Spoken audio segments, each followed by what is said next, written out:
Hey, I want to ask you about your movie, A Hip Hop Story. Self-financed. Yes, sir. Produced it, starred in it. Yes, sir. Wrote it. Oh shit! Yeah, man, give it up for that, baby. Straight up. And so Played about 14. and so I wanna kind of talk about like what made you decide to do the film independently, and when it came to Because Hollywood, they be bull. let's just cut all the politics. Hollywood be bull. I almost sold that movie twice in a 10-year period. So I wrote that in 2008. People always loved it. It was like, oh man, we want to 2.5 million. We want to fund it now. We want to do this. I almost had big directors direct it, but you know, people just do what people do, and I let it go. You gotta, in this industry, you gotta know how to put things down, come back around to it, not get frustrated. So when the 50th anniversary of hip hop was about to come around. Just everything started coming around at the time. I was making the most money I had made to date. So I had a bag, and I knew that I was going to have to pay them boys. That I was going to pay them boys in taxes. And yeah. But the way my corporation or any corporation is set up, you still have until December 31 to expense, you know, toward your corporation. So I was like, wait a second, it's like August.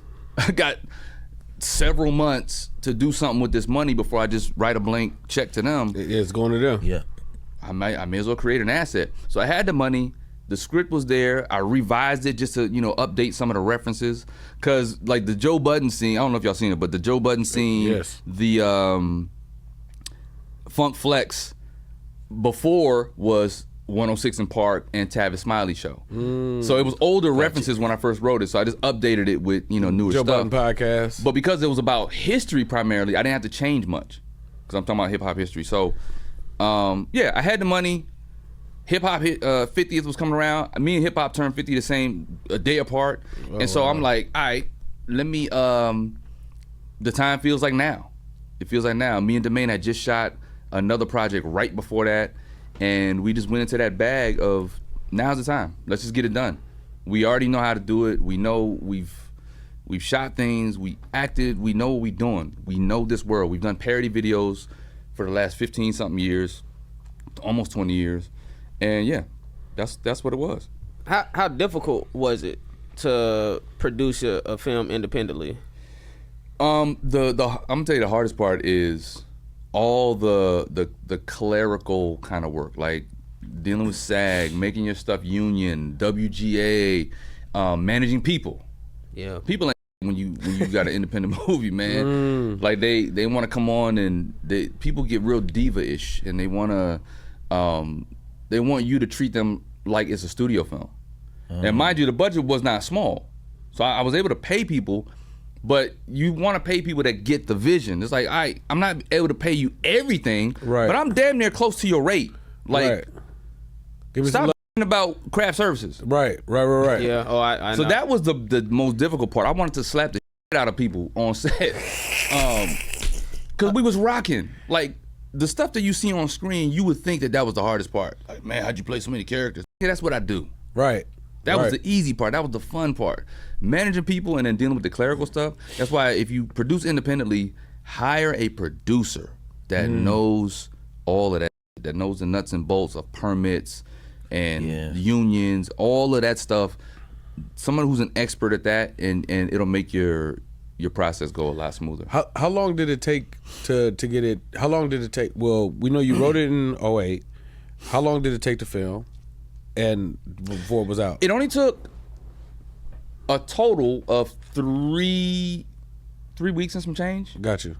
And that was broken up because of the strike.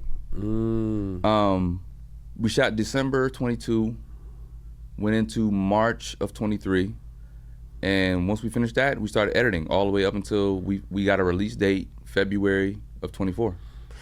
This is my last question about it, was like, how did you go about like the distribution or the difficulties of distribution? Because I know, you know, some people get their films on Hulu and Amazon, and so how do you go about that, and any difficulties you face? The difficulty for us was subject matter. So because the film was primarily about Russell, and we had Diddy in there. At the time, all their controversy was kind of like deterring people. And most companies don't want to deal with independent producers. They want to deal with distributors and aggregators. Companies that they got track records with, middlemen.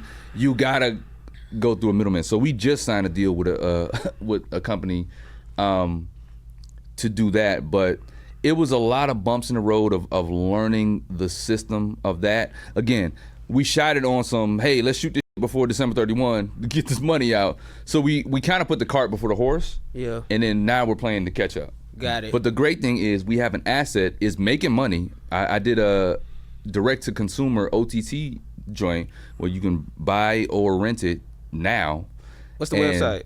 A hiphopstory.com. Hiphopstory.com. Hiphopstory.com. So that's been going off like gangbusters. Like, just to be able to get a direct check for your movie every month, that's crazy. Right. And so it just sets a precedence to, even if I never sign another distribution deal with somebody, now I know I got a fan base that can go directly to my website and download and buy it. That's the future, man.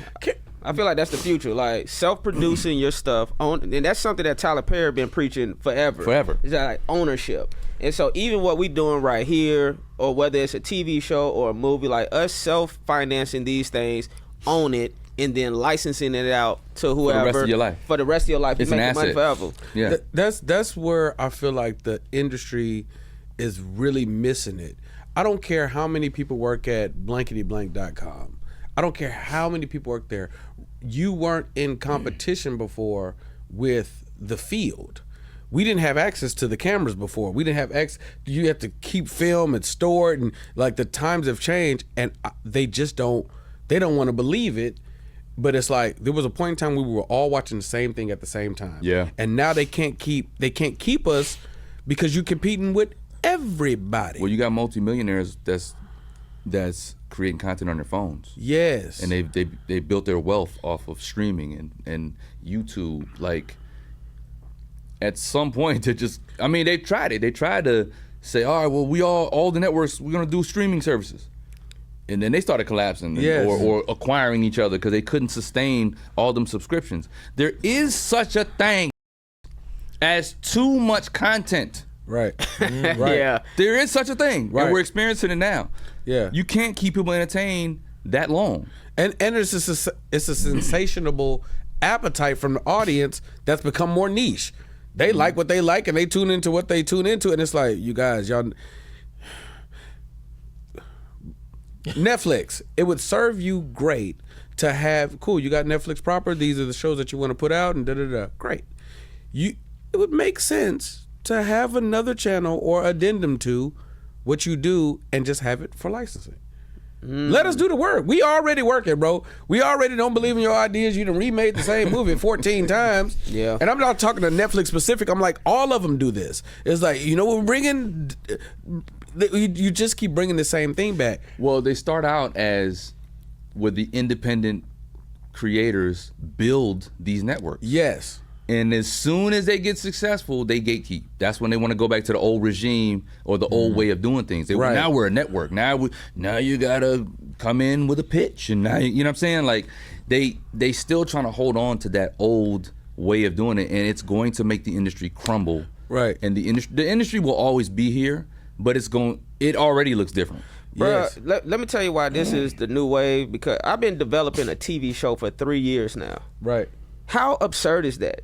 They have meeting after meeting after meeting, notes after notes, and there's still no guarantee Right. that the is even gonna get made. It's just like, and that's what I feel like independent creators now just like, man, f all that. You take a page from Kev on Stage and just create your own network. Yep. Create your own Patreon, and you don't need no notes. You create your own pilot series. You was doing it too. You didn't, Absolutely. Yeah. Yep. Yeah. With the Give me five. give me Yeah. five. I was about to say top five.